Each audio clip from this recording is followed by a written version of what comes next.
Claire Dubois marchait lentement sur le trottoir grisâtre d'un quartier ordinaire de Paris, tenant fermement la petite main de son fils Léo, âgé de 6 ans. Elle venait tout juste de quitter l'imposant bâtiment vitré de l'entreprise Delacroix Solutions, une société où elle avait placé ses derniers espoirs d'emploi. Son regard était perdu dans le vide, comme si ses pensées erraient bien plus loin que les rues qu'elle parcourait.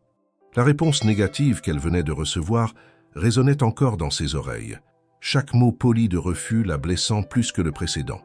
Elle avait bien préparé cette entrevue, révisé ses réponses, soigné sa présentation.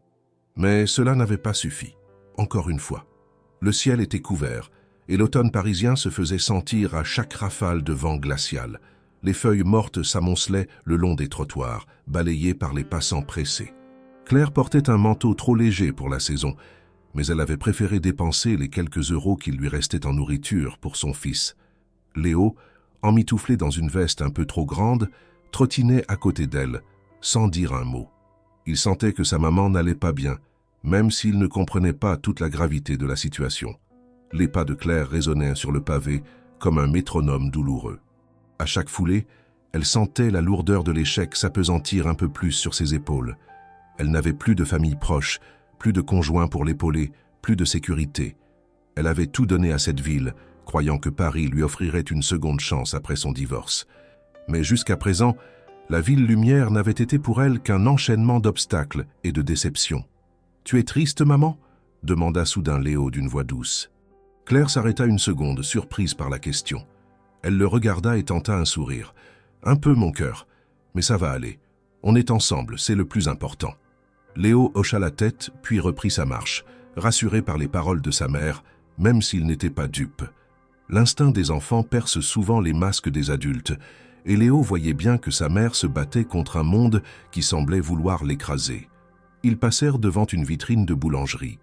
L'odeur du pain chaud emplit l'air, et l'estomac de Claire se serra. Elle avait sauté le petit déjeuner pour que Léo puisse manger un bol de céréales. Maintenant, elle n'avait plus rien dans le sac, ni monnaie, ni nourriture. Mais elle ne laissa rien paraître. Elle regarda droit devant elle, comme si ignorer le besoin le ferait disparaître. Ils arrivèrent à un petit parc, et Claire proposa à Léo de s'asseoir un moment. Il courut vers les balançoires, heureux de cette pause. Claire, elle, resta sur le banc, les mains jointes, la tête baissée. Elle repensa à l'entretien de ce matin, les regards condescendants, les sourires figés, les questions biaisées. Elle savait ce que cela signifiait. Elle ne correspondait pas au profil. Trop de responsabilités, pas assez de disponibilité. Une mère célibataire, sans réseau, sans soutien, était rarement la première sur la liste. Elle ferma les yeux un instant. Elle se sentait fatiguée, non seulement physiquement mais aussi moralement. Cette fatigue invisible qui s'accumule au fil des refus, des efforts vains, des nuits blanches à faire des comptes ou à chercher des solutions. Elle aurait voulu pleurer, mais même les larmes lui semblaient un luxe. Il fallait tenir encore et encore. Un cri joyeux la sortit de ses pensées. Léo l'appelait pour qu'elle le regarde faire une figure sur la balançoire. Elle leva les yeux et lui fit un signe de la main, le cœur serré d'émotion. Ce petit garçon, si innocent, était sa seule force, son moteur. Pour lui, elle continuerait à chercher, à espérer, à lutter contre l'adversité. Lorsque le soleil commença à décliner derrière les immeubles, Claire se leva et rappela doucement Léo. Il obéit sans protester. Ils reprirent la route vers leur petit appartement, situé au 3e étage d'un immeuble ancien, sans ascenseur. Chaque marche semblait peser plus lourd qu'un fardeau. Dans le silence du retour, Claire ne dit rien. Elle pensait déjà à demain, à la prochaine tentative, à un autre refus probable. Mais malgré tout, elle marchait, un pas après l'autre, parce qu'elle n'avait pas le choix, parce qu'elle était mère, parce qu'il fallait continuer, coûte que coûte. Le même matin où Claire Dubois allait affronter une nouvelle déception dans les bureaux glacés d'une entreprise parisienne, elle avait quitté son appartement avec Léo un peu plus tôt que d'habitude. Le réveil avait sonné à 6 heures et elle avait passé les minutes suivantes à préparer un petit déjeuner modeste avec les dernières provisions du placard. Un fond de lait dans un bol, 2 tartines sèches, un fruit coupé en 2 pour être partagé équitablement.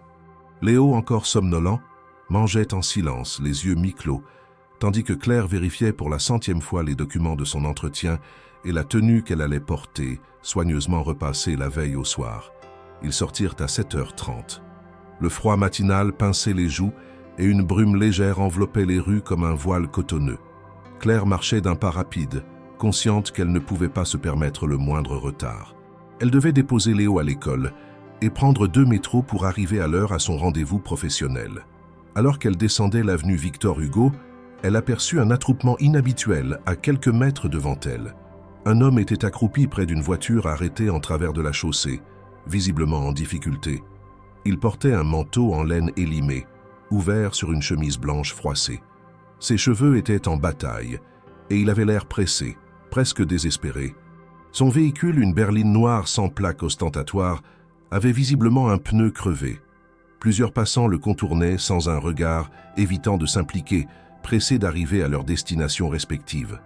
Claire s'arrêta un instant, tira doucement la main de Léo et s'approcha de l'homme. « Besoin d'un coup de main ?» demanda-t-elle d'un ton neutre mais franc. L'homme releva la tête, surpris par cette proposition inattendue. Il sembla hésiter, puis hocha la tête avec reconnaissance. « J'étais en route pour une réunion très importante, mais cette fichue roue, j'ai essayé d'appeler une dépanneuse, mais ils mettent plus de 40 minutes à arriver. Je vais rater mon rendez-vous. » Claire ne posa pas de questions. Elle comprenait l'urgence dans sa voix, l'agitation dans ses gestes. Elle se pencha pour observer la roue, évaluant rapidement la situation. « Il vaut mieux qu'on pousse la voiture jusqu'à cette ruelle là-bas, » dit-elle en désignant une rue transversale plus calme. « Vous bloquerez moins le passage. Ensuite, attendez le dépanneur à l'abri. » Il la regarda, hésitant, puis accepta. Ensemble, avec difficulté, ils commencèrent à faire rouler le véhicule, centimètre par centimètre, tandis que Léo les suivait du regard, assis sur le trottoir. Claire n'était pas particulièrement forte, mais sa volonté compensait largement le manque de force physique. L'homme, bien qu'élancé, semblait maladroit, comme s'il n'avait jamais vraiment eu à s'occuper d'un problème de voiture par lui-même. Arrivés dans la ruelle, ils poussèrent une dernière fois pour bien garer la voiture, et Claire recula, essoufflée mais satisfaite. « Voilà, au moins vous ne bloquez plus personne ici. Merci, vraiment, je ne sais pas ce que j'aurais fait sans vous. La plupart des gens m'ont ignoré. Ce genre de choses arrive. L'important, c'est que vous puissiez encore attraper votre rendez-vous. » L'homme fouilla rapidement dans sa poche et en sortit quelque chose, mais Claire n'y prêta pas attention. Elle appelait déjà Léo et regardait l'heure sur son téléphone. Elle allait être juste pour l'entretien. « Je dois y aller, désolé, » dit-elle rapidement. « Attendez, prenez au moins ceci, » dit-il en tendant la main. Mais elle avait déjà tourné les talons.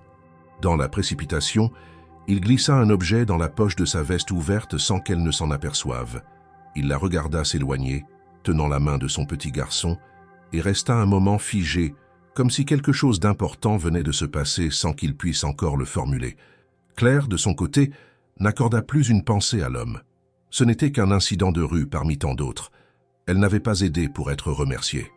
Elle l'avait fait parce qu'elle savait ce que c'était que de se sentir seule, démunie, et que dans un moment de panique, un simple geste de solidarité pouvait tout changer. Pourtant, elle ne pouvait imaginer à quel point ce moment allait influencer la suite de sa propre vie. Elle arriva à l'école de Léo essoufflée, le déposa avec un bisou rapide, puis fonça vers la station de métro. Le cœur battant, elle tenta de se recentrer sur ce qui l'attendait. Un entretien, un espoir, une chance de reprendre sa vie en main. Elle se concentra sur ses réponses, ses arguments, tout ce qu'elle avait préparé. L'image de l'homme aux pneus crevés s'effaça vite de son esprit. Elle ne savait même pas son nom, et à vrai dire, elle n'avait pas eu l'occasion de le demander. Dans sa réalité, les urgences étaient nombreuses, et aider un inconnu en détresse n'avait été qu'un détour fugace dans un quotidien accablé de responsabilités. Lorsque l'ascenseur du bâtiment Delacroix Solutions s'ouvrit quelques minutes plus tard, elle entra, droite, déterminée, bien que la sueur froide dans son dos trahissait la nervosité. Elle salua la réceptionniste, attendit son tour, puis fut appelée dans une salle aux murs impersonnels où elle prit place face à 2 recruteurs. Pendant les 30 minutes suivantes, elle donna tout ce qu'elle pouvait. Elle parla de ses compétences, de ses expériences passées, de sa motivation profonde. Mais en sortant, elle sentit dans le ton neutre des remerciements et dans les sourires forcés qu'elle n'avait pas été choisie. L'ascenseur qui la ramena au rez-de-chaussée semblait plus lent que jamais. Chaque étage comme un pas de plus vers un vide insondable. En retrouvant la rue, elle n'avait plus en tête que l'échec. L'homme de ce matin, son geste, son visage, Tout cela semblait déjà appartenir à un autre monde. Ce qu'elle ignorait, c'est que ce bref épisode venait de semer les graines d'un futur totalement inattendu. Le couloir sentait l'humidité et le vieux plâtre. Claire monta lentement les marches du vieil immeuble, tenant Léo par la main, le cœur lourd. Chaque pas résonnait contre les murs sales comme un écho de ses pensées. Son fils sautillait légèrement, insouciant, parlant à voix basse d'un dessin qu'il voulait faire en rentrant. Claire lui répondait par de brefs sourires, tentant de maintenir un semblant de normalité, alors que tout en elle hurlait d'inquiétude. Elle atteignit enfin le 3e étage et s'arrêta devant la porte de leur petit appartement. Le palier était étroit, la peinture écaillée autour de la sonnette qu'elle n'utilisait jamais. Elle sortit la clé, l'introduisit dans la serrure, tourna et poussa doucement. L'intérieur sentait le renfermer. L'air était froid, comme si l'endroit savait déjà que sa chaleur allait bientôt disparaître. Le salon était minuscule, un canapé-lit contre le mur, une petite table bancale, 2 chaises dépareillées, une étagère avec quelques livres usés et une télévision que Claire avait récupérée dans une brocante. Le coin cuisine était à peine séparé par une cloison fine, et la chambre, unique, était divisée par un rideau pour créer un espace à part pour Léo. C'était modeste, parfois inconfortable, mais c'était leur refuge, leur monde, jusqu'à ce moment. En entrant, elle aperçut une enveloppe glissée sous la porte. Le logo de la société de gestion immobilière était immédiatement reconnaissable. Son cœur s'emballa. Elle la ramassa, s'assit sur le canapé et sans même enlever son manteau, l'ouvrit d'un geste sec. Les mots lui sautèrent au visage. Notification de fin de bail, retard de paiement, délai de 15 jours.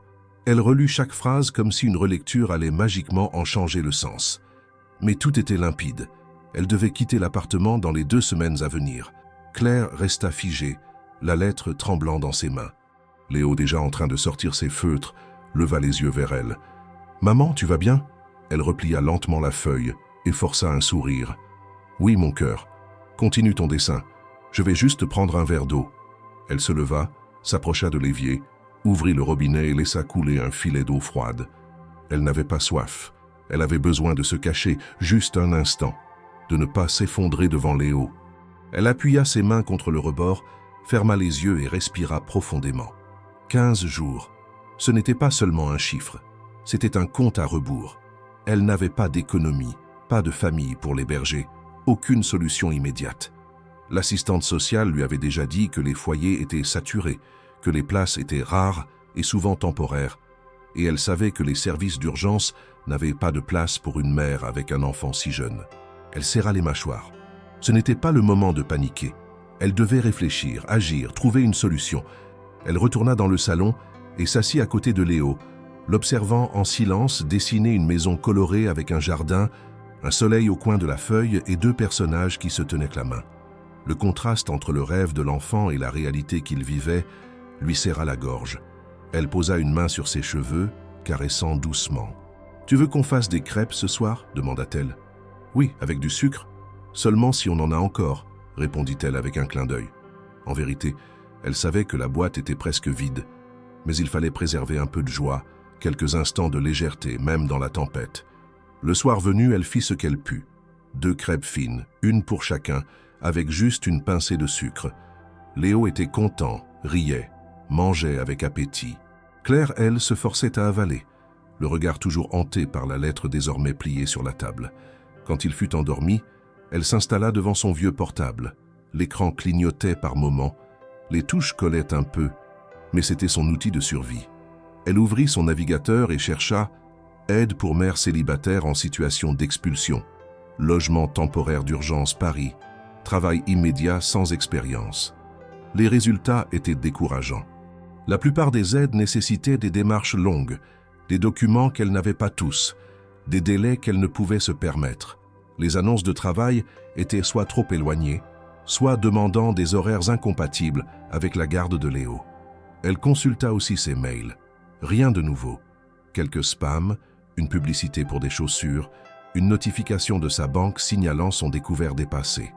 Elle cliqua dessus. Moins 38 €. Elle soupira. Même retirer de l'argent devenait impossible. Elle se leva, fit quelques pas dans l'appartement puis revint s'asseoir, la tête entre les mains. Le silence de la nuit n'apportait aucun réconfort. Elle se sentait seule, acculée, piégée dans un système qui ne laissait aucune place pour l'échec. Elle pensa à appeler son ex-mari. Une idée absurde. Il avait disparu de leur vie depuis des années, refusant même de payer la pension alimentaire fixée par le tribunal. Léo ne se souvenait même plus de son visage. Il ne restait personne à appeler, aucun ami proche. Les rares relations qu'elle avait entretenues s'étaient étiolées avec le temps et la distance imposée par la précarité. Elle éteignit l'ordinateur, se leva et alla observer son fils endormi. Il dormait paisiblement, un bras au-dessus de la tête, les lèvres entr'ouvertes. Elle se pencha pour l'embrasser doucement sur le front, puis se glissa à côté de lui, incapable de dormir, son esprit envahi de calculs impossibles, de scénarios hypothétiques. Elle savait qu'au matin, elle devrait cacher son angoisse derrière des gestes rassurants. Mais pour l'heure, seule dans l'obscurité, elle laissait la peur l'envahir, car demain, tout recommencerait. Le lendemain matin, le réveil de Claire sonna à 6 heures. Elle resta immobile quelques secondes, les yeux ouverts dans l'obscurité, à écouter le silence pesant de l'appartement. La lumière grise de l'aube se glissait à peine à travers les rideaux fatigués. Elle se redressa sans bruit pour ne pas réveiller Léo, qui dormait encore profondément dans l'alcôve séparée par un simple rideau de tissu. Elle s'étira lentement, sentant chaque muscle tendu par la fatigue accumulée, puis se dirigea vers la cuisine. Elle ouvrit les placards avec précaution. Il restait une poignée de riz, une boîte de haricots et quelques biscuits secs. Elle fit chauffer de l'eau pour un thé, puis mit 2 biscuits dans une assiette pour le petit déjeuner de Léo. Ce serait tout ce qu'elle pouvait lui offrir ce matin-là. Elle s'accouda au comptoir, les mains autour de sa tasse, son esprit déjà préoccupé par la journée qui s'annonçait. Il fallait agir vite. Elle ne pouvait pas attendre que les aides administratives tombent du ciel. 15 jours, c'était une échéance brutale. À 7 heures, elle réveilla doucement Léo, l'aida à s'habiller, lui brossa les cheveux et lui donna son maigre petit déjeuner. L'enfant ne se plaignit pas. Il acceptait sans poser de questions, habitué à l'instabilité et à l'économie silencieuse de leur quotidien. Elle l'accompagna à l'école, l'embrassa longuement à l'entrée et lui promit qu'elle viendrait le chercher plus tôt ce jour-là. En vérité, elle ne savait pas encore où elle serait dans quelques heures, mais elle n'avait pas le luxe de montrer ses doutes. Dès qu'elle quitta l'école, elle se mit en marche. Elle avait préparé une liste d'endroits à visiter, des boulangeries de quartier, des petits cafés, des supermarchés de proximité. Elle espérait que quelqu'un aurait besoin de personnel, même pour quelques heures, même sans contrat. Elle se disait que dans une grande ville comme Paris, il devait bien y avoir une place pour une femme honnête, prête à travailler dur. Elle commença par une petite boulangerie au coin de la rue. Une femme d'âge moyen l'accueillit avec un sourire poli, mais en entendant sa demande, secoua la tête. « Désolé, on a déjà tout le personnel qu'il faut. Peut-être dans quelques mois, mais pas maintenant. » Claire remercia avec dignité, puis continua. Elle entra dans un café où le serveur, à peine plus vieux qu'elle, l'écouta d'une oreille distraite, tout en nettoyant le comptoir. Sa réponse fut brève, presque automatique. « On n'embauche pas en ce moment. Essayez ailleurs. » Elle fit le tour du quartier, entra dans un petit supermarché, un magasin de journaux, même une pharmacie. Partout, les réponses se ressemblaient. Non, pas de place, pas de besoin, pas maintenant, pas elle. À chaque refus, elle sentait une nouvelle lame invisible entailler un peu plus sa volonté. Mais elle continuait, portée par une obstination sourde, une énergie qui venait du ventre, de la nécessité, de l'instinct maternel. Vers midi, elle s'arrêta sur un banc, ses jambes douloureuses, le dos tendu. Elle n'avait rien mangé depuis la veille, mais la faim était devenue un murmure lointain face à l'urgence. Elle observa les passants défiler devant elle, chacun plongé dans son propre monde, chacun pressé, distant. Elle se sentit invisible, une silhouette parmi d'autres, sans importance. Elle sortit de son sac une petite bouteille d'eau et en but une gorgée, puis se leva, déterminée à continuer. L'après-midi, elle se rendit dans un centre d'aide sociale où elle avait été accueillie quelques mois plus tôt. L'agente, une femme bienveillante, l'écouta avec attention, mais ses mots furent pleins de limites. « Je comprends, Claire, mais les foyers sont pleins en ce moment. On peut faire une demande, mais vous n'aurez pas de réponse avant plusieurs semaines. Il y a aussi une liste d'attente pour les hébergements d'urgence. Mais j'ai un enfant.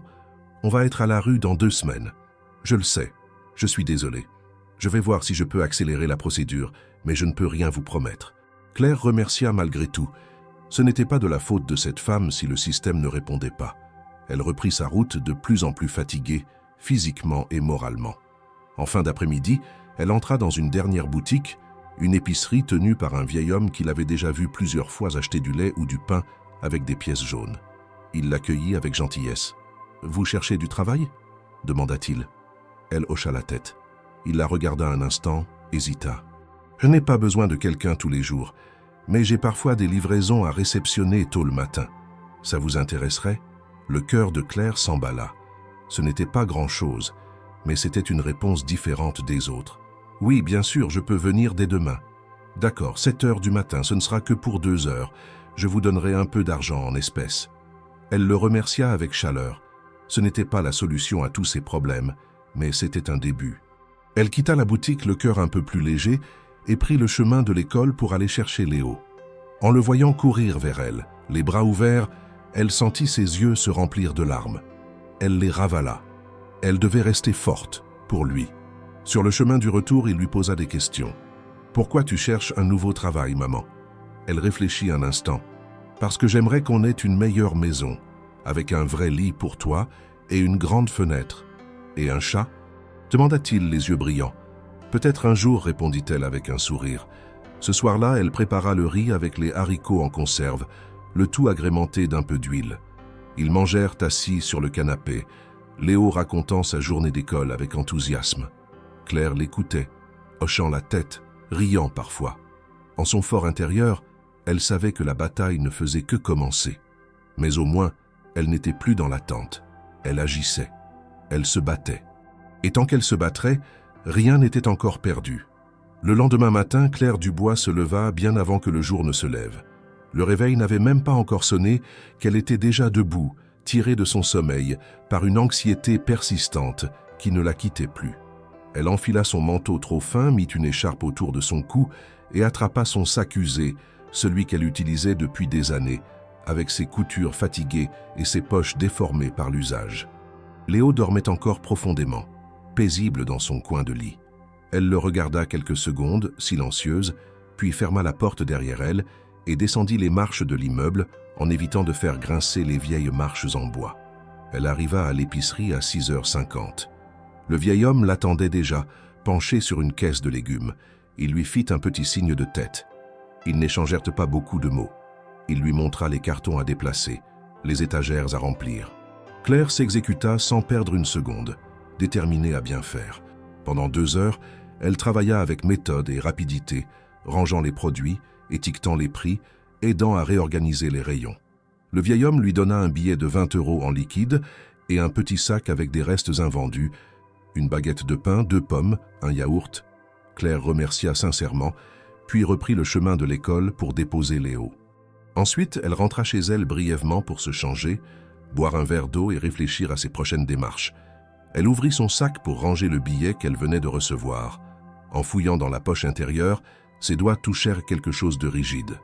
Elle fronça les sourcils, plongea la main dans la poche et en ressortit un objet qu'elle ne reconnaissait pas tout de suite. C'était une carte de visite, élégante, sobre, noire, avec des lettres dorées. Elle lut le nom en silence. Antoine Morel, groupe Morel. En dessous, une adresse, un numéro de téléphone portable, un email. Elle le tourna entre ses doigts, intriguée. Ce nom ne lui disait rien. Elle essaya de se souvenir du moment où elle aurait pu recevoir cette carte, mais aucun souvenir précis ne remontait. Puis une image floue s'imposa.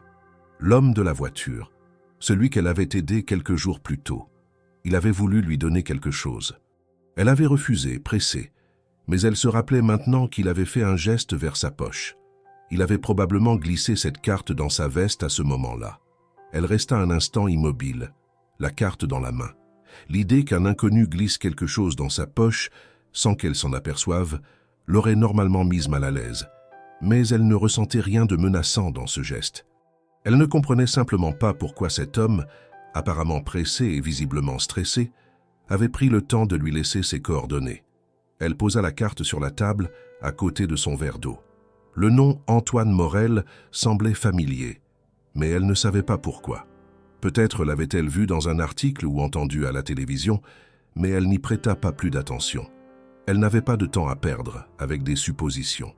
Son quotidien exigeait de l'action concrète, pas de réflexion inutile. Pourtant, elle ne put s'empêcher de regarder la carte à plusieurs reprises au fil de la journée. Elle la déplaçait, la prenait, la reposait, comme si elle hésitait entre la jeter ou la conserver.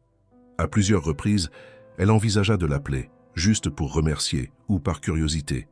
Mais elle se ravisait aussitôt. Elle ne voulait pas paraître envahissante. Et surtout, elle ne voyait pas ce qu'un homme comme lui pouvait bien vouloir d'une femme comme elle. Elle sortit à nouveau dans l'après-midi, reprenant son parcours de la veille. Petite boutique, supérette, café. Elle demandait toujours avec politesse, la voix calme, le sourire tenu. Mais les réponses restèrent les mêmes. Pas de poste, pas de besoin, pas maintenant. À chaque refus, elle sentait un poids supplémentaire s'ajouter à ceux qu'elle portait déjà. Pourtant, elle persistait. Elle ne pouvait pas se permettre de s'arrêter. Elle avait déjà gagné 20 €. Elle devait continuer à avancer chaque jour, chaque heure, vers une issue qui lui semblait encore floue. En fin de journée, elle rentra, exténuée. Léo la rejoignit à la maison après l'école et ils partagèrent un repas simple. Le pain de l'épicerie, une soupe instantanée qu'elle avait retrouvée dans un placard et les 2 pommes. Léo mangeait sans se plaindre, racontant sa journée avec enthousiasme. Claire, elle, écoutait en silence, essayant de se convaincre qu'il tiendrait bon, que quelque chose finirait par changer. Une fois Léo endormi, elle s'installa dans le salon, la carte de visite toujours posée sur la table. Elle la fixa longuement. Elle prit finalement son téléphone, hésita un instant puis composa le numéro indiqué. Elle n'alla pas jusqu'au bout. Elle raccrocha avant que l'appel ne parte. Elle n'était pas prête. Elle ne voulait pas se donner de faux espoirs.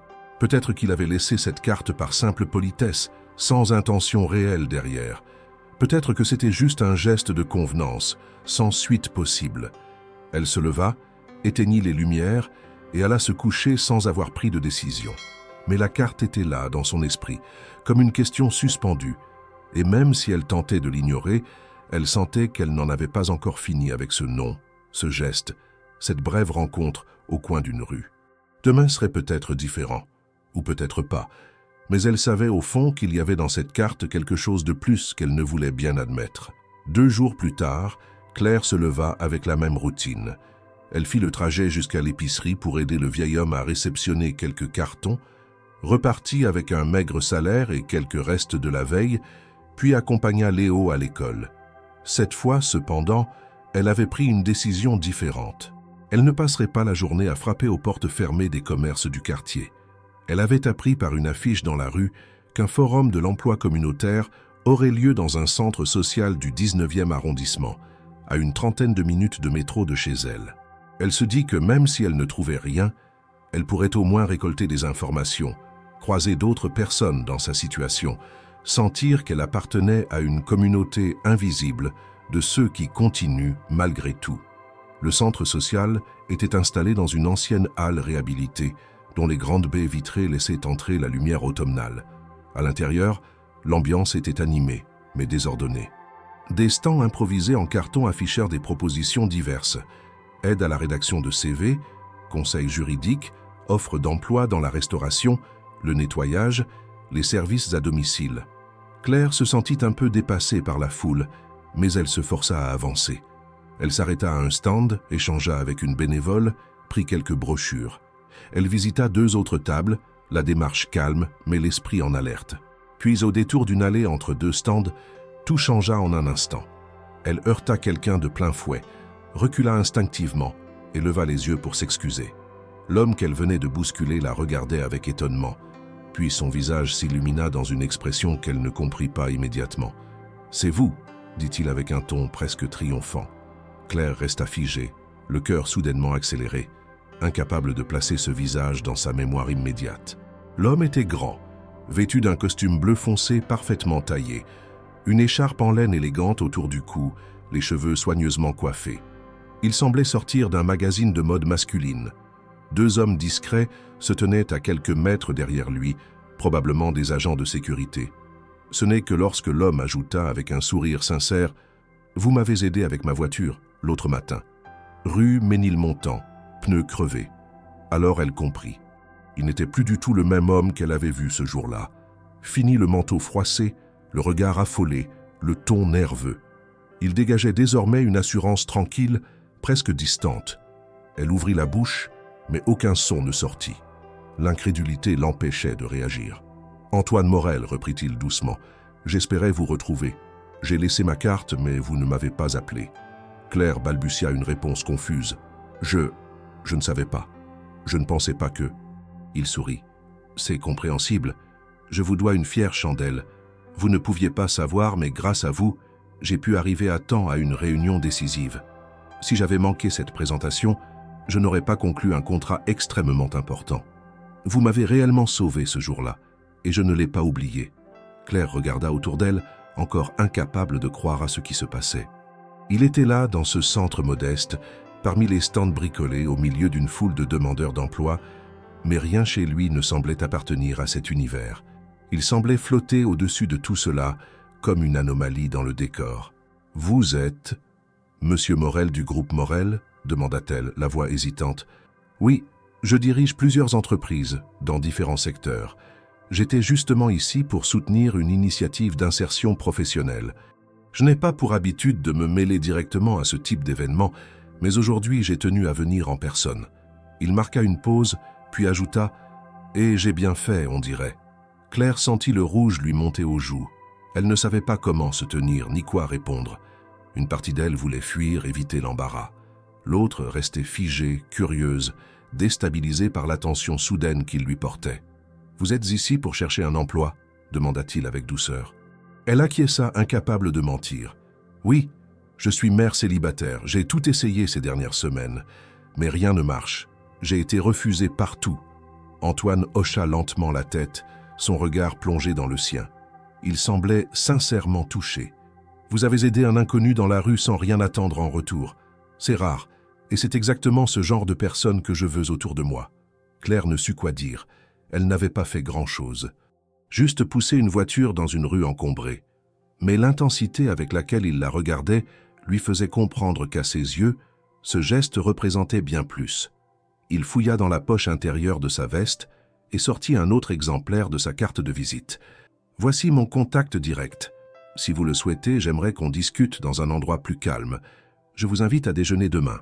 Ce n'est pas une faveur. J'ai une proposition concrète à vous faire. » Claire prit la carte, cette fois avec une main sûre, bien qu'elle sentît ses doigts légèrement trembler. Elle ne répondit pas tout de suite. Trop de pensées se bousculèrent dans son esprit. Il devait sentir sa confusion, car il ajouta simplement « Il n'y a aucune obligation, c'est vous qui décidez. » Puis, il la salua d'un hochement de tête, recula doucement et disparut entre les stands, suivi de ses deux assistants.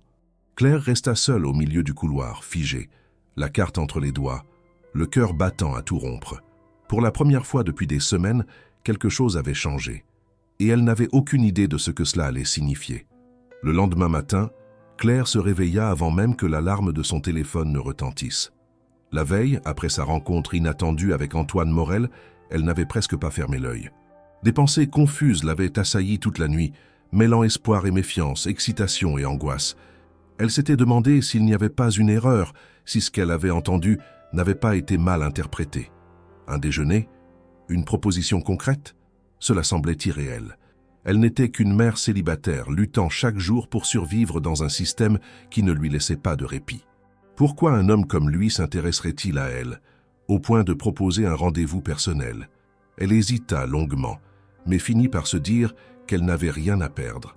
Elle avait trop souvent renoncé par peur. Cette fois, elle allait dire oui. À 8h30, elle déposa Léo à l'école, embrassa son front avec douceur et lui promit de venir le chercher à l'heure habituelle. Puis, elle rentra chez elle et choisit avec soin la tenue la plus présentable qu'elle possédait. Une chemise blanche propre, un pantalon noir simple, des chaussures discrètes. Elle attacha ses cheveux en un chignon sobre et appliqua une légère touche de maquillage, juste de quoi masquer les cernes creusées par les nuits agitées. Elle se regarda dans le miroir. Elle ne se reconnaissait presque plus tant la fatigue et la résignation avaient peu à peu effacé les traits confiants qu'elle avait autrefois connus. Mais aujourd'hui, un éclat différent brillait dans son regard. Un éclat prudent mais tenace. Le lieu de rendez-vous indiqué par Antoine était un petit restaurant discret dans le 8e arrondissement, non loin du parc Monceau. Claire prit le métro, les mains crispées sur son sac, l'esprit envahi de scénarios divers. En arrivant devant l'établissement, Elle hésita à entrer. Le lieu était raffiné mais sans ostentation, avec une devanture en bois sombre et des vitres propres laissant deviner une ambiance feutrée à l'intérieur. Elle inspira profondément et poussa la porte. Antoine l'attendait déjà, assis à une table près de la fenêtre. Lorsqu'il la vit, il se leva immédiatement et lui fit un signe de tête respectueux. Il portait une chemise bleu clair, sans cravate, et avait retiré sa veste. Il lui tendit la main avec chaleur. « Claire, je suis heureux que vous soyez venue. »« Bonjour », répondit-elle, un peu nerveuse. Il lui proposa de s'asseoir et lui demanda si elle souhaitait boire quelque chose. Elle refusa poliment, trop tendue pour penser à manger ou boire. Il respecta son choix et commença à parler calmement. « Je vais aller droit au but. Je suis profondément reconnaissant pour ce que vous avez fait ce jour-là. J'étais en route pour une réunion capitale avec des investisseurs. Mon téléphone était presque déchargé. Je n'avais pas le temps d'attendre un dépannage et je me sentais acculé. Quand vous êtes apparu et m'avez proposé votre aide, j'ai été surpris. C'était un moment de tension et pourtant, vous avez pris le temps. Grâce à vous, j'ai pu me rendre à temps à la réunion. Ce contrat a représenté un tournant stratégique pour mon groupe. » Claire l'écoutait, sans encore comprendre où il voulait en venir. Elle hocha lentement la tête, les mains croisées sur ses genoux. « Ce n'était pas grand-chose, » dit-elle doucement. « Vous aviez besoin d'aide, je suis juste intervenue. » Justement, ce genre de réaction spontanée, sans calcul, est devenu rare. Et c'est ce que je recherche chez les gens avec qui je travaille. Je suis à la tête du groupe Morel, une structure qui regroupe plusieurs sociétés, de taille et de secteurs variés. J'ai l'habitude de recruter des personnes brillantes, avec des diplômes prestigieux, des expériences internationales. Mais ces dernières années, j'ai compris que l'intelligence humaine, le bon sens, la loyauté et l'authenticité comptent tout autant. Il marqua une pause, laissant à Claire le temps de digérer l'information. J'ai donc demandé à mes équipes de vous retrouver, par n'importe quel moyen. J'ai d'abord cru que vous m'appelleriez après avoir trouvé ma carte. Puis, en vous voyant hier dans ce forum, j'ai compris que ce n'était pas un hasard. Il fallait que je vous parle directement. Claire se sentait à la fois flattée et accablée. Elle ne savait pas encore si elle pouvait faire confiance à cet homme, si ses intentions étaient réelles. Mais chaque mot semblait choisi avec soin, sans flatterie excessive, sans promesses irréalistes. « Que voulez-vous exactement ?» demanda-t-elle, tentant de garder une posture neutre. Antoine s'inclina légèrement vers elle. « Je veux vous offrir une opportunité, pas un cadeau, pas une charité, une chance de travailler, d'apprendre, de vous construire. Je dirige une fondation parallèle à mes entreprises qui finance des projets sociaux et soutient des parcours atypiques. Mais au-delà de cela, je crois que vous pouvez avoir votre place au sein même de mon groupe. Vous avez de l'intelligence, du courage, de l'instinct. Ce sont des qualités qui ne s'enseignent pas. Si vous l'acceptez, j'aimerais vous proposer un poste d'assistante de projet dans une de nos équipes. Ce serait un contrat à durée déterminée au départ, mais avec une réelle perspective d'évolution. » Claire sentit sa gorge se nouer. Elle ne savait pas quoi répondre. Elle pensa à Léo, à leur appartement menacé, aux nuits sans sommeil, aux refus répétés, aux humiliations silencieuses des derniers mois. Et là, devant elle, un homme qu'elle connaissait à peine lui proposait une voie de sortie. Elle se méfiait des illusions, des offres trop belles pour être vraies. Mais rien dans l'attitude d'Antoine ne lui donnait l'impression d'être piégée. « Vous ne me connaissez pas, dit-elle, la voix un peu rauque. Vous ne savez rien de mon passé, de mes erreurs. Vous avez raison. Mais ce que j'ai vu ce matin-là m'a suffi. Et je suis prêt à apprendre le reste avec le temps. » Claire baissa les yeux sur la table. Elle avait besoin de réfléchir. Elle ne voulait pas se précipiter. Elle voulait comprendre les implications, les conditions, les risques. Mais une petite voix quelque part en elle murmurait que c'était peut-être sa seule vraie chance de sortir du cycle dans lequel elle était enfermée. Antoine, respectant son silence, ne la pressa pas. Il lui donna une pochette avec des informations sur le poste proposé, l'équipe, les missions. Il y avait aussi un numéro direct à contacter si elle acceptait. Il lui serra à nouveau la main en partant, avec une simplicité désarmante. Claire sortit du restaurant en marchant lentement, les pensées en désordre. Elle n'avait pas encore pris de décision. Mais une chose était certaine. Pour la première fois depuis longtemps, l'avenir n'était plus seulement une menace. Il devenait une possibilité. Claire rentra chez elle ce jour-là avec la pochette soigneusement rangée dans son sac, comme si elle transportait quelque chose de précieux et de fragile à la fois. Elle avait relu chaque document à plusieurs reprises pendant le trajet, analysant chaque mot, chaque phrase, essayant d'y déceler une intention cachée, une clause obscure, une contrepartie implicite. Mais tout semblait en règle, professionnel, clair. Une offre de contrat à durée déterminée, une période d'essai de 2 mois, un salaire modeste mais stable, des avantages classiques comme les tickets restaurants, la mutuelle et surtout un poste intégré à une équipe dynamique en charge de projets sociaux liés à l'éducation et à la réinsertion. En apparence, c'était tout ce qu'elle aurait pu espérer. En réalité, cela la plongeait dans un abîme de doute. Ce soir-là, elle prépara un dîner simple pour Léo, qui babillait joyeusement à propos de son après-midi à l'école. Elle faisait semblant d'écouter, acquiesçait, souriait par moments, mais son esprit était ailleurs. L'idée d'accepter ce poste déclenchait une tempête intérieure. Elle avait passé des années à se construire une armure, à encaisser les refus, à se convaincre que le monde professionnel lui était désormais fermé. Elle avait accepté de vivre dans l'ombre, de survivre à la marge, de se débrouiller. Et maintenant, une opportunité réelle se présentait. Mais avec elle, surgissait une peur sourde, celle de ne pas être à la hauteur, de décevoir, d'échouer une fois de plus, mais cette fois devant quelqu'un qui avait cru en elle sans vraiment la connaître. Elle coucha Léo plus tôt que d'habitude, le regarda s'endormir paisiblement, puis retourna s'asseoir dans le petit salon, les documents étalés devant elle. Elle relut la lettre d'intention signée d'Antoine, la description du poste, les conditions générales. Tout était limpide, et c'est cette limpidité même qui l'inquiétait. Elle n'était pas habituée à ce que les choses soient simples. La simplicité, dans sa vie, avait toujours précédé un déséquilibre brutal. Elle se leva, tourna en rond dans l'appartement, puis s'arrêta net. Elle avait besoin de parler à quelqu'un. Elle prit son téléphone et composa un numéro qu'elle n'avait pas appelé depuis des mois. La voix de sa sœur, Aline, résonna à l'autre bout du fil après quelques tonalités. Elle ne s'était pas vue depuis longtemps. La distance émotionnelle entre elles s'étant creusée au fil des années. Mais Claire n'avait plus le luxe de rester isolée. « Aline, c'est moi. Je peux te parler 1 minute ?» Le ton surpris d'Aline ne la dissuada pas. Elle expliqua rapidement la situation, le contrat proposé, l'homme qu'elle avait aidé, la rencontre inattendue, le déjeuner, les documents reçus. Elle parlait vite, comme si dire les choses à voix haute les rendait plus réelles, plus tangibles. « Et alors, c'est une bonne nouvelle, non ? Pourquoi tu hésites ?» demanda Aline. « Parce que je ne sais pas si je peux faire ça. Je n'ai jamais travaillé dans un bureau. Je ne sais pas comment me comporter dans un environnement comme celui-là. Et si je me trompe ? Et si je ne comprends pas ce qu'on attend de moi ? Et si je gâche tout ?» Il y eut un silence. Puis la voix d'Aline se fit plus douce. « Tu sais, Claire, tu n'as pas besoin d'être parfaite dès le premier jour. Tu as le droit d'apprendre, de poser des questions, de te tromper. Tu te bats seule depuis des années. Tu penses vraiment que tu ne serais pas capable de gérer un emploi, même exigeant, quand tu gères une vie entière toute seule, depuis si longtemps? Ce poste ne va pas t'écraser.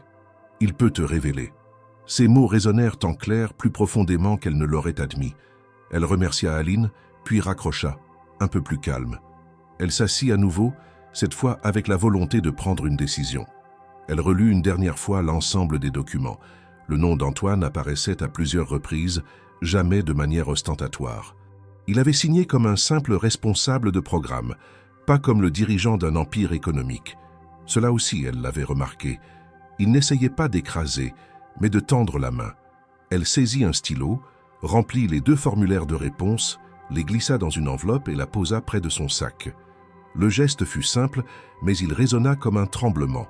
Le lendemain, elle alla déposer l'enveloppe directement à l'accueil du bâtiment mentionné dans les papiers. Un immeuble sobre, aux lignes modernes, avec un hall lumineux. Elle donna son nom, remit l'enveloppe à une réceptionniste aimable qui lui souhaita bonne journée et sortit. À peine avait-elle franchi la porte qu'elle sentit ses jambes trembler légèrement. Ce simple acte, envoyer une réponse positive à une offre d'emploi, la faisait vaciller comme si elle venait d'accomplir un exploit physique. Elle passa le reste de la journée dans une sorte de torpeur. Léo remarqua son silence inhabituel et tenta de la faire sourire avec ses imitations d'animaux. Elle rit, mais le cœur n'y était pas encore. Elle était déjà ailleurs, projetée vers un futur qu'elle ne maîtrisait pas, vers un monde nouveau dont elle ne connaissait encore aucun code. Et pourtant, quelque part en elle, un espace s'ouvrait, un espace de possibilités, de reconstruction, d'espoir timide. Le surlendemain, elle reçut un appel. Une femme nommée Maude, du département des ressources humaines du groupe Morel, confirma la réception de son dossier et lui annonça officiellement qu'elle était attendue le lundi suivant pour commencer. Elle lui donna l'adresse, l'heure, le nom de la personne qui l'accueillerait. Tout était organisé avec une précision rassurante. Claire prit note de chaque détail, remercia, puis resta un long moment, le téléphone à la main, assise sur le bord de son lit. Le moment qu'elle avait redouté, espéré, imaginé et repoussé à la fois devenait soudain concret. Elle allait travailler. Elle allait entrer dans un monde dont elle ne connaissait rien, mais qu'elle allait devoir apprivoiser. Ce soir-là, elle annonça la nouvelle à Léo. Il ne comprit pas vraiment tout ce que cela impliquait, mais il vit l'émotion dans les yeux de sa mère, et cela lui suffit. « Tu vas avoir un nouveau travail, maman ?»« Oui, mon cœur. Un vrai. »« Alors on pourra avoir un nouveau appartement ?» demanda-t-il avec espoir. Claire sourit et le serra contre elle. « Peut-être bien, oui, mais une chose à la fois. » Elle passa la nuit suivante sans dormir. Non pas d'angoisse, mais d'une sorte de vertige face à ce qu'elle s'apprêtait à vivre. Elle n'était plus simplement en train de survivre. Elle commençait lentement à reprendre possession de son avenir. Et cette idée, encore fragile, suffisait à la maintenir debout. Le dimanche soir, la veille de son premier jour de travail, Claire s'assit sur le canapé, les jambes repliées sous elle, un vieux plaid sur les épaules. Léo dormait déjà, épuisé par une journée passée à jouer dans le petit parc à côté de chez eux. L'appartement était silencieux, plongé dans une semi-pénombre, seulement éclairé par la lumière douce de la cuisine restée allumée. Dans ce calme absolu, les pensées de Claire se firent plus bruyantes, plus incisives. Demain, elle franchirait un seuil qu'elle n'avait pas osé espérer traverser. Et avec cette perspective, surgissaient des angoisses qu'elle avait longtemps repoussées. Elle prit son téléphone et relut, pour la 3e fois, le message de confirmation reçu la veille. L'adresse, l'horaire, le nom de la responsable qui l'accueillerait. Tout était simple, précis, sans ambiguïté, et pourtant, chaque mot lui paraissait chargé de responsabilités qu'elle ne savait pas encore comment porter. Elle se leva, fit quelques pas dans l'appartement exigu, puis s'arrêta devant la fenêtre. Dehors, les réverbères baignaient la rue d'une lumière jaune terne, et le bruit lointain d'un bus passa comme un rappel que le monde, lui, ne s'arrêtait jamais. Elle retourna s'asseoir, puis, presque mécaniquement, composa le numéro d'Aline. Sa sœur répondit rapidement, avec cette voix toujours légèrement en décalage, comme si elle s'attendait à une mauvaise nouvelle. « Tu es sûre que je ne te dérange pas ?» demanda Claire. « Non, pas du tout, dis-moi. » Claire resta silencieuse quelques secondes, cherchant ses mots. « J'ai peur, Aline. Peur que ce soit trop grand pour moi. Peur de ne pas savoir quoi faire, quoi dire. Peur de me perdre. » Sa sœur ne répondit pas tout de suite. Puis, d'une voix calme, « C'est normal d'avoir peur. Tu t'apprêtes à changer de vie. Tu entres dans un monde qui t'a toujours fermé ses portes, et maintenant, l'une d'elles s'ouvre. C'est vertigineux. Mais tu n'as rien volé, Claire. Tu n'as manipulé personne. Tu as juste été toi. Et ça, c'est suffisant. Et s'ils découvrent que je ne suis pas faite pour ça? Et s'ils se rendent compte que je ne suis pas assez qualifiée, pas assez cultivée, pas assez... Tout. Ils verront une femme capable, résiliente, déterminée. Tu crois que c'est rien, ce que tu fais depuis 6 ans. Élever ton fils seul, trouver des solutions chaque jour, te relever après chaque chute. Tu as plus d'expérience que beaucoup. Tu sais ce que c'est que se battre. C'est ça qu'ils vont voir. Claire sentit un nœud se défaire légèrement dans sa poitrine. Elle remercia sa sœur, puis raccrocha. Mais alors que le silence revenait, d'autres souvenirs surgirent, plus anciens, plus douloureux. Elle se rappela de son ancien compagnon, du jour où elle avait compris qu'il ne changerait jamais. Les cris, les silences pleins de colère, les promesses jamais tenues, la peur de faire un faux pas. Elle se revit, tenant Léo bébé contre elle dans la salle de bain, derrière une porte verrouillée, priant pour que la nuit passe sans incident. Ce passé, elle l'avait enfoui sous des couches d'efforts, de jours routiniers, de priorités urgentes. Mais il était toujours là, à l'affût, prêt à lui rappeler qu'elle avait déjà échoué, qu'elle avait été trahie, abandonnée, blessée. Et si ce nouveau départ n'était qu'un piège déguisé? Et si une fois de plus, Elle se retrouvait face à une déception, mais cette fois plus grande encore parce qu'elle avait osé espérer. Elle se leva, prit un verre d'eau et retourna s'asseoir. Elle n'avait pas le luxe de s'effondrer.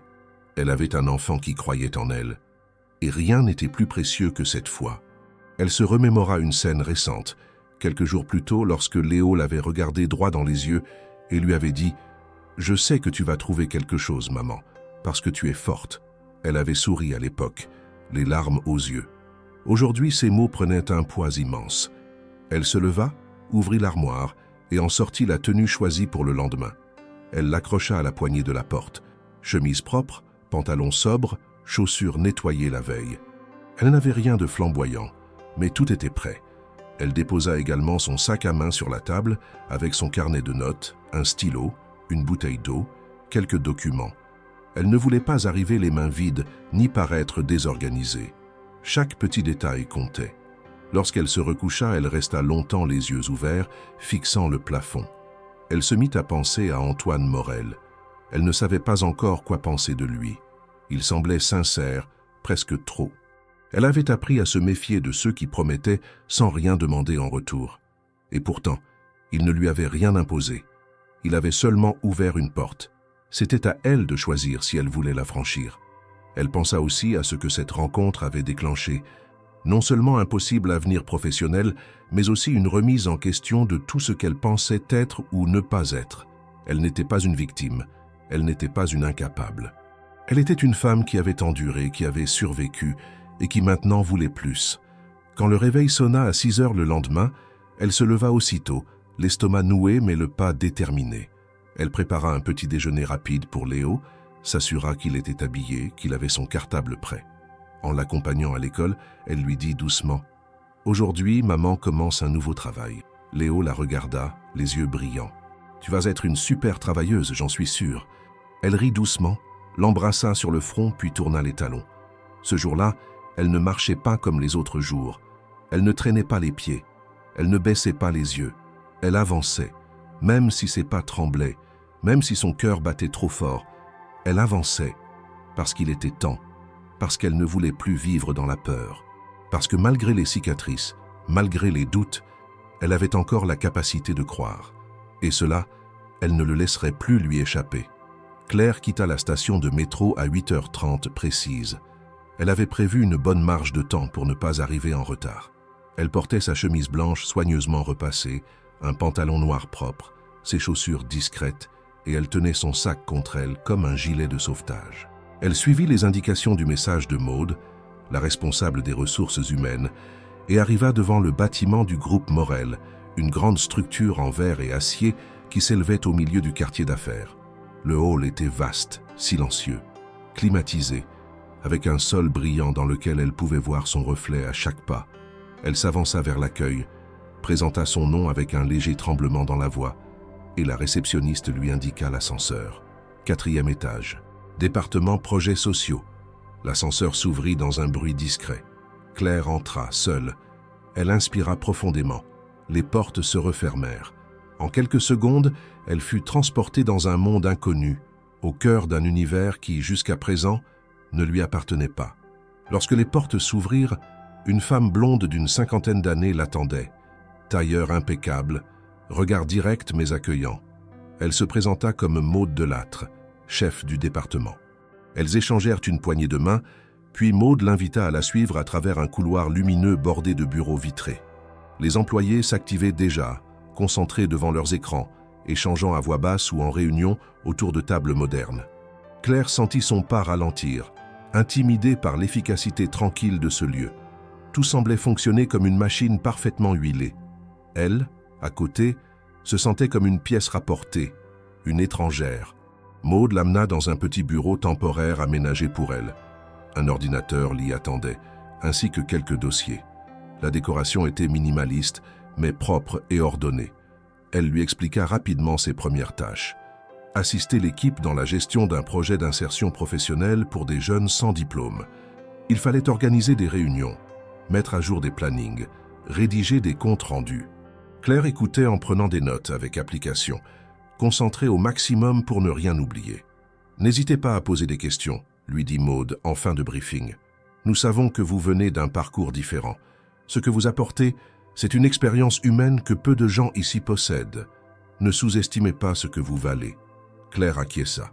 Ces mots l'atteignirent, mais elle n'était pas encore prête à y croire entièrement. Elle voulait faire ses preuves, et cela ne passait pas par des compliments mais par des actes. Après le départ de Maude, elle resta seule un instant, observant son bureau, ses outils, l'écran d'ordinateur encore vide. Elle prit une profonde inspiration, posa ses mains sur le clavier et commença. La matinée se déroula sans encombre. Elle classa des documents, répondit à quelques courriels simples, prit part à une réunion d'équipe où elle fut brièvement présentée. Certains collègues lui adressèrent des sourires polis, d'autres furent plus indifférents. Claire comprit rapidement que les codes sociaux dans cet univers étaient différents. Il fallait montrer sa valeur sans en faire trop, être efficace mais discrète, compétente mais modeste. Elle observa beaucoup, parla peu, analysa chaque réaction, chaque mot. Au moment du déjeuner, elle hésita. Devait-elle rester seule? Suivre les autres? S'imposer? Elle fut soulagée lorsque l'une des employées, une jeune femme nommée Soraya, l'invita à se joindre à un petit groupe. Elles mangèrent ensemble à la cafétéria de l'entreprise. Le ton était détendu, les discussions tournaient autour des séries, des week-ends, des dernières actualités. Claire écoutait, souriait parfois, mais elle gardait une distance. Elle ne voulait pas trop parler d'elle, pas encore. Il lui faudrait du temps pour s'ouvrir. L'après-midi fut plus intense. Elle reçut un premier dossier à traiter, avec des échéances à respecter. Elle se plongea dedans, méthodique, appliquée, vérifiant chaque détail. Elle savait qu'elle ne pouvait pas se permettre la moindre erreur. Elle travaillait plus lentement que les autres, sans doute, mais avec une rigueur que Maude remarqua dès le lendemain matin en consultant son compte-rendu. Le document était clair, structuré, précis.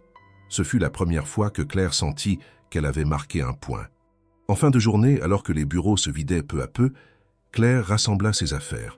Elle s'accorda quelques secondes, debout près de la fenêtre de son bureau. De là, elle pouvait voir une partie de la ville s'étendre au loin. Les toits de Paris, les voitures, les passants. Elle pensa à tout ce qu'il avait fallu pour en arriver là. Chaque pas, chaque refus, chaque geste. Et ce simple bureau, ce contrat, ce nouveau départ, devenait un symbole. Ce n'était pas encore une victoire, c'était un début. Lorsqu'elle retrouva Léo à l'école, il courut vers elle comme chaque soir, lui lançant « Alors, c'était comment ton nouveau travail ?» Elle le prit dans ses bras, le souleva légèrement et répondit en souriant « C'était difficile, mais c'était bien, vraiment bien. » Ce soir-là, elle prépara des pâtes avec les restes de sauce tomate et un peu de fromage râpé. Un dîner simple, mais partagé avec une énergie nouvelle. Léo mangeait avec appétit, lui racontant ses jeux, ses amis, son dessin du jour. Claire l'écoutait, mais son esprit oscillait entre la fierté discrète et la tension du lendemain. Elle savait que les jours à venir seraient encore plus exigeants, qu'elle aurait à apprendre vite, à prouver sa valeur à chaque instant. Mais elle n'était plus une spectatrice de sa vie. Elle agissait, elle construisait. Avant de se coucher, elle relut ses notes du jour, ajusta quelques documents, puis programma son réveil pour le lendemain. Elle n'avait plus peur du métro bondé, des regards étrangers, des mots techniques qu'elle ne maîtrisait pas encore. Elle savait que tout cela faisait partie du processus. Et elle était prête, pas à tout réussir d'un coup, mais à essayer, à persévérer, à apprendre. Parce qu'elle avait enfin retrouvé quelque chose de fondamental, un rôle, un objectif, une place. Les jours suivants s'enchaînèrent avec un rythme soutenu.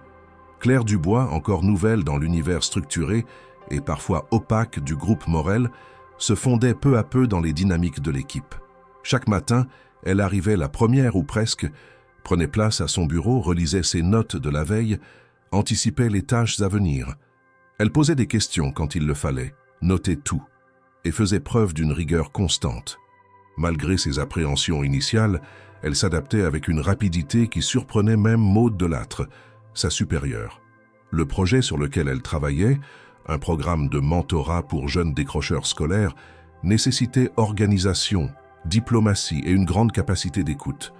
3 qualités qu'elle maîtrisait désormais presque instinctivement, fruit de ces années passées à jongler avec les imprévus d'une vie précaire. Mais cette ascension rapide ne tarda pas à susciter des regards en coin. Parmi eux, celui de Romain Chastel, un cadre intermédiaire présent dans l'entreprise depuis près de 10 ans. Il avait vu passer de nombreuses recrues, formé plusieurs d'entre elles et se considérait comme un pilier du département. L'arrivée de Claire, son affectation directe à un projet stratégique et surtout l'intérêt évident que Maud semblait lui porter, créèrent chez lui une tension sourde. Il ne comprenait pas, ou ne voulait pas comprendre, comment une femme sans diplôme supérieur issue d'un parcours qu'il jugeait atypique, pour rester poli, pouvait se voir confier des responsabilités aussitôt. Aux yeux de Romain, cela remettait en question l'ordre établi, le système de mérite qu'il pensait dominer. Les premiers signes de son hostilité se firent ressentir lors de réunions d'équipe. Il interrompait Claire sans nécessité, remettait en cause certaines de ses propositions avec un ton condescendant et n'hésitait pas à reformuler ses idées comme s'il en était l'auteur. Claire, d'abord surprise, tenta d'ignorer. Elle ne voulait pas d'ennui. Elle se disait qu'il fallait faire ses preuves en silence, que les choses se stabiliseraient avec le temps. Mais plus elle avançait dans ses missions, plus Romain intensifiait ses petites attaques. Il soulignait les moindres imprécisions, contestait ses choix logistiques, insinuait devant d'autres collègues qu'elle bénéficiait d'un traitement de faveur. Un matin, Claire découvrit que certains fichiers qu'elle avait soigneusement classés la veille avaient été modifiés sans qu'elle en soit informée. Des rendez-vous déplacés, des noms effacés d'une liste de participants, des commentaires ajoutés avec une signature numérique absente. Elle reconnut immédiatement la patte de Romain. Elle hésita à en parler à Maud. Elle ne voulait pas apparaître comme celle qui se plaint à la moindre difficulté. Elle savait que dans les environnements compétitifs, le silence était parfois perçu comme une preuve de professionnalisme. Mais cette fois, c'était différent. Son travail était impacté, sa crédibilité remise en question. Le même jour, Maud l'invita dans son bureau pour faire un point d'étape sur ses avancées. Claire en profita pour évoquer la situation avec prudence, pesant chaque mot.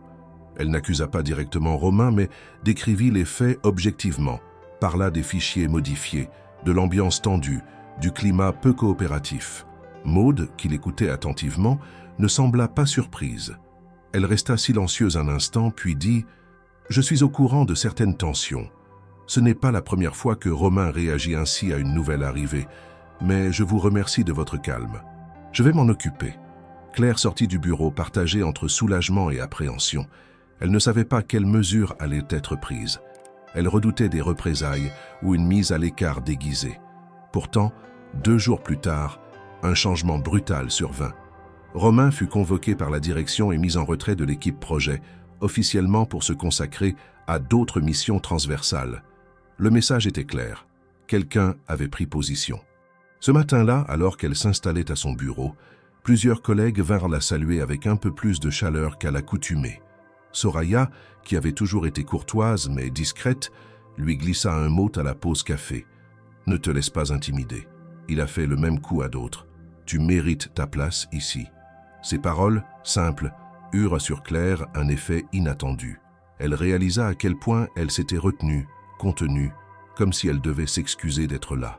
Ce jour-là, pour la première fois depuis son entrée dans l'entreprise, elle se permit de respirer un peu plus librement.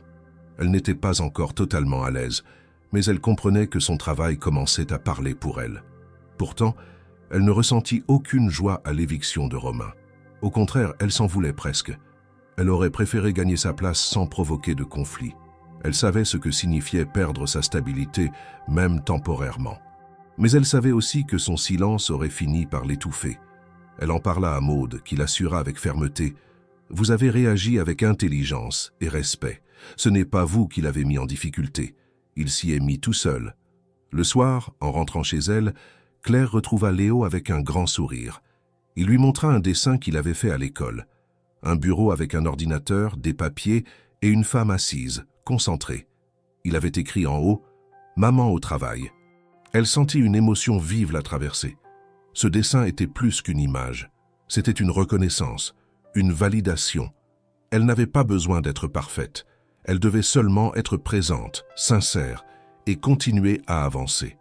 Le lendemain, elle arriva au bureau plus assurée. Elle salua les membres de l'équipe avec un regard franc, prit ses dossiers, relança ses rendez-vous. Elle n'était pas venue pour faire de l'ombre à qui que ce soit. Elle était venue pour construire quelque chose. Et maintenant qu'elle avait compris cela, personne ne pourrait plus lui enlever cette certitude. Les semaines qui suivirent furent d'une intensité que Claire n'aurait jamais pu imaginer.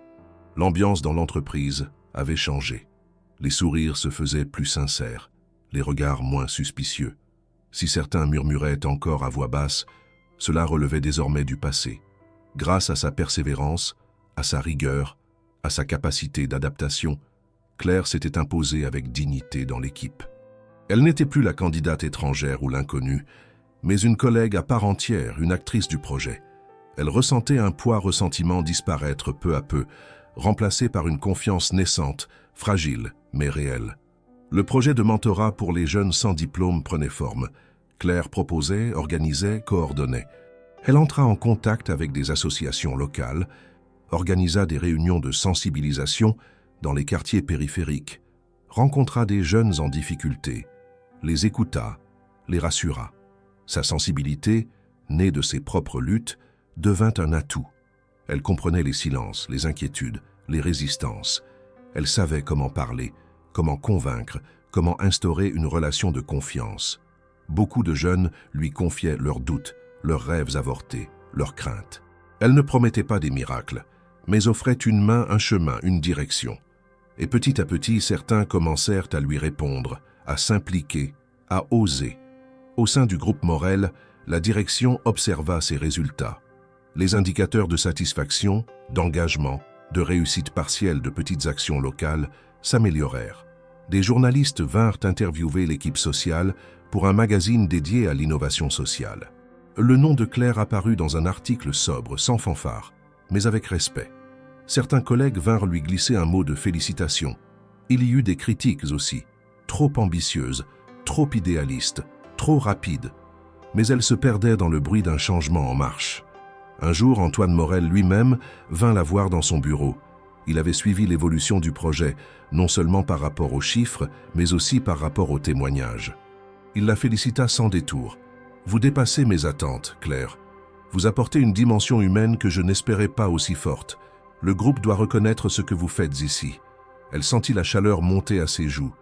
Elle ne savait pas toujours comment réagir à ces compliments. Elle hocha la tête, remercia, mais son regard trahissait une émotion sincère. Ce jour-là, elle comprit que son travail ne relevait pas d'une faveur, mais d'un mérite. C'est alors qu'elle décida de pousser plus loin. Elle proposa à Antoine et à l'équipe de créer un programme interne de soutien aux mères célibataires en recherche d'emploi. Elle savait combien c'était difficile. Elle avait vécu ses nuits, ses doutes, ses refus. Elle voulait que d'autres ne traversent pas seuls ce chemin. Elle présenta son projet avec rigueur, chiffres estimés, budget prévisionnel, partenariat possible. Elle mit sa vision, celle d'un pont entre l'entreprise et les personnes en situation précaire. Dans des termes concrets, la proposition fut acceptée. Le groupe investit des ressources, mobilisa des équipes. Claire fut nommée responsable du programme pilote, avec une équipe dédiée, un budget, des objectifs. Elle était excitée, mais consciente du poids que cela représentait. Si ce projet ne fonctionnait pas, on lui reprocherait peut-être d'avoir trop osé.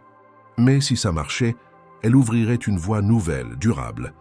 Elle consacra tous ses moments libres à élaborer le programme, repérer des bénéficiaires, concevoir des modules de formation, prévoir des accompagnements individualisés, mettre en place des partenariats avec des associations locales. Elle rencontra des femmes en difficulté, les écouta, pleura avec certaines d'elles, ressuscita des espoirs. Chaque témoignage la renforçait. Elle sentait qu'elle n'était plus seulement en train de construire sa propre vie. Elle contribuait à créer du sens pour d'autres. Le succès du programme pilote fut concret. Les premières mères formées trouvèrent des emplois modestes, signèrent des CDD, reprirent confiance. Les retours émotionnels furent puissants. Lettres, appels, remerciements. Pour Claire, c'était plus qu'une réussite professionnelle. C'était la réconciliation avec son passé et la reconnaissance de sa valeur. Elle n'avait plus à se prouver qu'elle pouvait survivre. Elle prouvait qu'elle pouvait transformer, rassembler, inspirer. Petit à petit, son lien avec Antoine se transforma. Ils restèrent professionnels, respectueux, mais leur complicité grandit.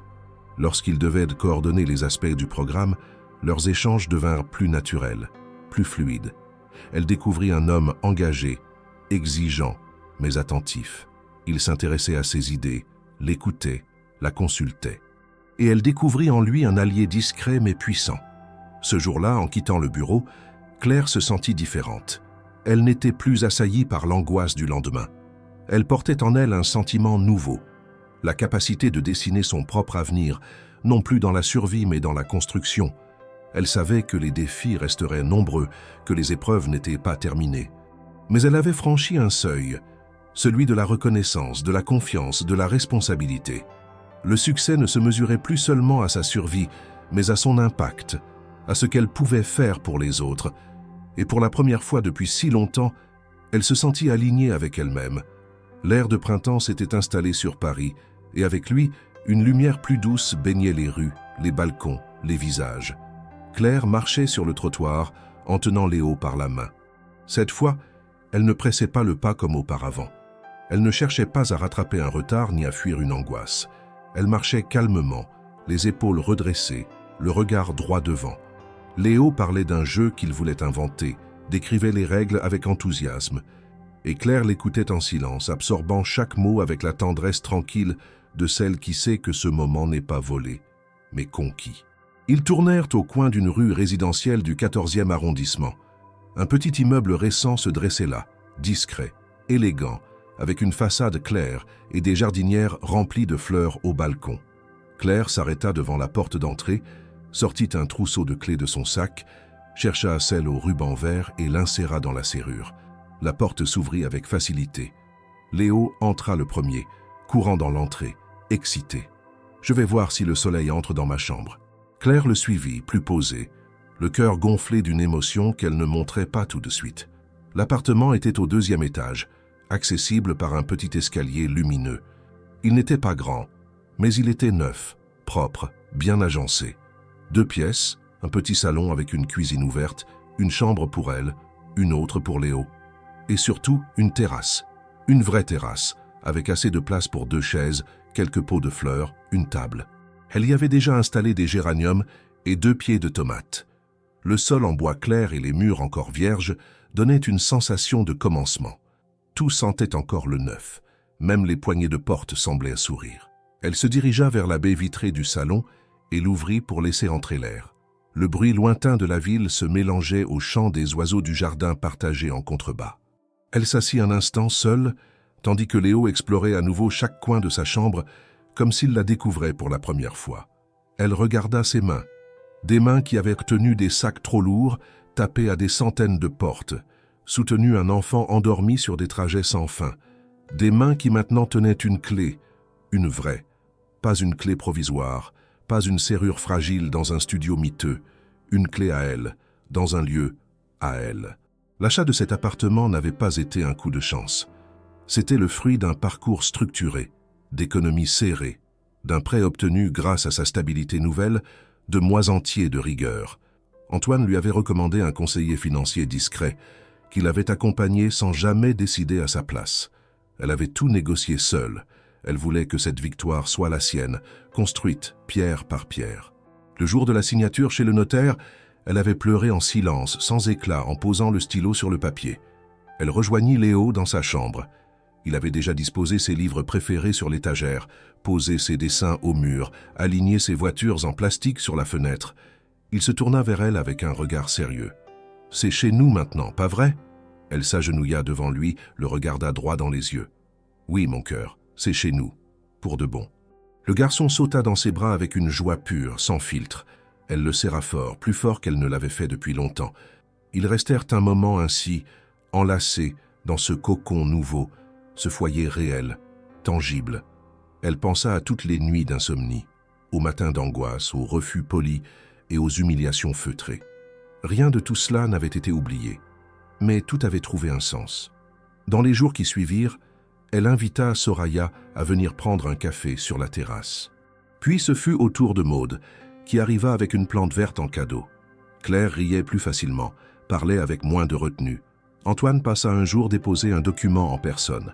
Il visita brièvement l'appartement, admira les fleurs sur la terrasse, échangea quelques mots avec Léo, puis s'en alla avec sa discrétion habituelle. Leur relation n'avait pas évolué au-delà d'un profond respect professionnel, et cela convenait parfaitement à Claire. Elle n'avait pas besoin de romance. Elle avait trouvé autre chose, plus rare, un équilibre, une reconnaissance, une paix. Elle continua à travailler avec la même rigueur. Le programme d'aide aux mères célibataires avait pris de l'ampleur. Elle en formait désormais d'autres, transmettait ce qu'elle avait appris, devenait un modèle sans le vouloir. Elle était invitée à parler lors de conférences internes, rédigeait des articles pour la revue du groupe. Son nom circulait, mais sans tapage. Elle n'était pas une vedette. Elle était une preuve. Un soir, alors que Léo dormait et que la ville se couvrait lentement de silence, Claire s'installa sur sa terrasse avec un carnet. Elle ouvrit une page blanche et écrivit en haut « Ce que je veux maintenant ». Elle ne fit pas de liste. Elle resta là à contempler cette phrase un long moment, parce qu'elle savait que pour la première fois depuis longtemps, elle pouvait se poser cette question non pas par manque, mais par projet. Elle ne voulait plus simplement fuir la pauvreté ou l'insécurité. Elle voulait construire, créer, grandir, pour elle, pour Léo, pour toutes celles qu'on oubliait trop souvent. Et ce soir-là, dans le calme de son nouveau foyer, elle comprit que tout avait commencé par un geste ordinaire, fait sans attente. Une aide dans la rue, une main tendue, et que parfois, c'est dans la simplicité des actions humaines que se cachent les tournants les plus profonds. Sans magie, sans miracle, seulement du courage, de la dignité et une persistance silencieuse. Claire n'était plus en train de survivre, elle vivait, pleinement, et c'était ça, le vrai miracle, sans illusion, juste la réalité enfin redressée.